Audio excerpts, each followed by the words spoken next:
O bom, né, de ser aluno é poder ser uma época bom aluno, uma época medíocre, mediano e uma época mau aluno. Poder sentar uma época na frente, uma época no fundão.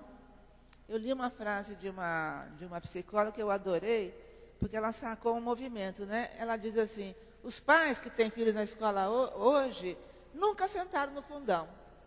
Quem sentou no fundão ficou estéril, não teve filho. Porque todo mundo exige que o filho seja o primeiro, né? Quando o filho vem com reclamação de que ele fala na escola, o pai fica bravo, como se ele nunca tivesse feito isso. A gente precisa ter um pouco mais de paciência com criança, sabe? Coisa de criança é brincar, coisa de criança é transgredir. Onde há regra, há transgressão.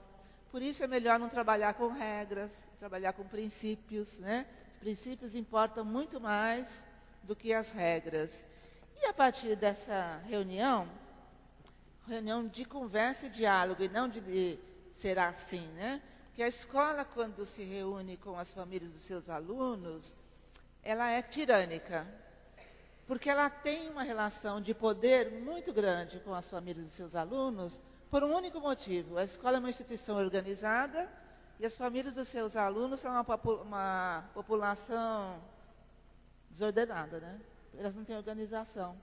Então, é preciso sentar e conversar. Né? Mas conversar, que eu digo, é ter disponibilidade para ouvir. Coisa rara hoje em dia, né? Tanto da parte dos pais quanto da parte da escola.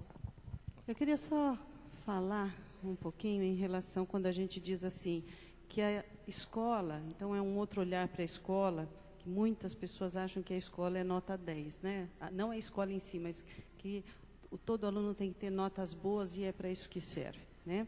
E aí a gente voltar para aquela questão da família também. Nós estamos, hoje em dia, nós temos que repensar, porque quando a gente fala família, a gente imagina papai, mamãe e filhinho. E nós temos, hoje em dia, que estar abertos para as outras formações familiares, né? Que, inclusive, foi uma das perguntas que nós acabamos, foi feito e a gente acabou passando reto, que é em relação à homossexualidade, e aí a transexualidade, e aí outros assuntos mais, né? Mas o que é a família? O que é uma formação familiar? Então, aquela pessoa que não tem pai e mãe, ela não tem família, né?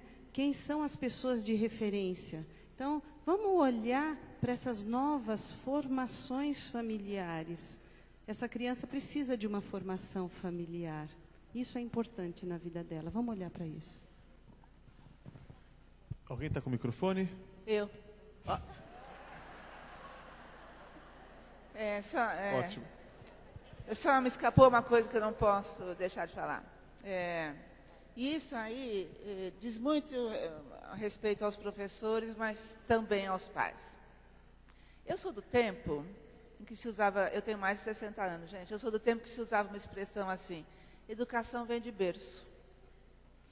Essa expressão, educação vem de berço, apontava que a educação era uma questão de elite. Quem pertencia à elite tinha direito à educação. Quem não pertencia à elite não tinha direito à educação, né? Nós mudamos, o mundo mudou e hoje nós temos obrigação, todos nós, né, de lutarmos por um conceito de educação democrático. E um conceito de educação democrático significa assim, todas as crianças devem ter as mesmas oportunidades de serem educadas, independentemente da família que ela vem. Independentemente do comportamento que a família tem com ela, né? Então, muitas vezes, a escola é a grande chance de algumas crianças. E não pense que eu estou falando de crianças da classe popular, não. Eu estou falando de crianças da classe média, cujos pais são tão neuróticos com o êxito escolar, né? Cujos pais são tão neuróticos com a própria juventude, que a criança fica à mercê dos seus caprichos. São as chamadas crianças problemáticas, que, em geral, as escolas particulares convidam a ir para uma escola mais especializada, onde terá um tratamento mais adequado, né? Não, gente, quando a criança não tem a sorte de nascer numa família que preza alguns valores, que sabe educar, que se dedica para isso, ela tem que ter a sorte de contar com as escolas. Então, a educação democrática é isso. Não importa o pai e a mãe que ele e ela tenham. Este aqui tem um pai e a mãe que acompanham, que leem jornal, que estimulam. Este aqui tem um pai e uma mãe que não estão nem aí. E aquele outro lá nem tem pai, né? Tem só mãe. Na escola, para nós, não pode haver diferença entre eles. Não pode.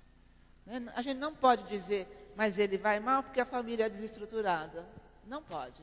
Aliás, alguém conhece família estruturada? Tem uma pergunta aqui. Alô? Daniel? Oi. Boa noite. Onde está? Ah, lá atrás. Parabéns pela iniciativa. Roseli, uma pergunta para você e outra para a Magda. A primeira é com relação à questão da relação professor-aluno. Você colocou bem a fala de que o pai, no caso, ele tem que ser careta, a mãe também, idem. E o professor tem que ser careta? Como que é a relação do professor nessa questão? Eu trabalho com ensino médio e convivo com alunos que te trazem uma estrutura, uma formação, um pensamento e questionam você em alguns assuntos. Como é a postura do professor nessa questão? E a outra, para a Magda, tocante ao consumo. Você colocou que o jovem tem essa fome de consumo, os produtos bens duráveis ou não.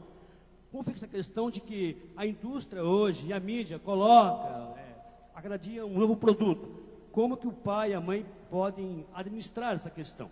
É isso. Muito obrigado. Obrigado. Eu li um livro muito interessante que fala sobre a relação professor-aluno. E esse livro começa a sua defesa lá da sua tese, e a tese é que o professor é representante do mundo adulto, portanto careta também, né? Mesmo o conhecimento sistematizado que já foi construído, e aposta que serão seus alunos que construirão novos conhecimentos.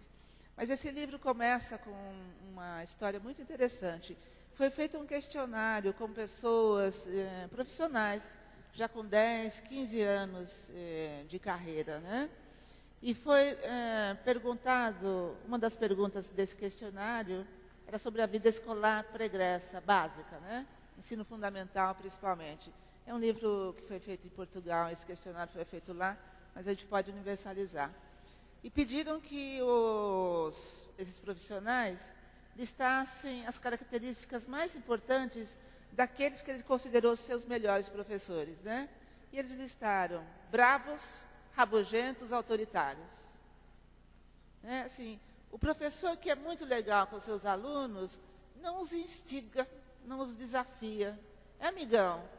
Ano que vem já está esquecido. Agora, aquele professor bravo que exigiu, que me pôs de joelho, né, que me fez chorar de raiva, esse será lembrado daqui 10 anos. Fala assim, se não fosse aquele professor, eu não teria aprendido a língua portuguesa tão bem quanto eu sei hoje.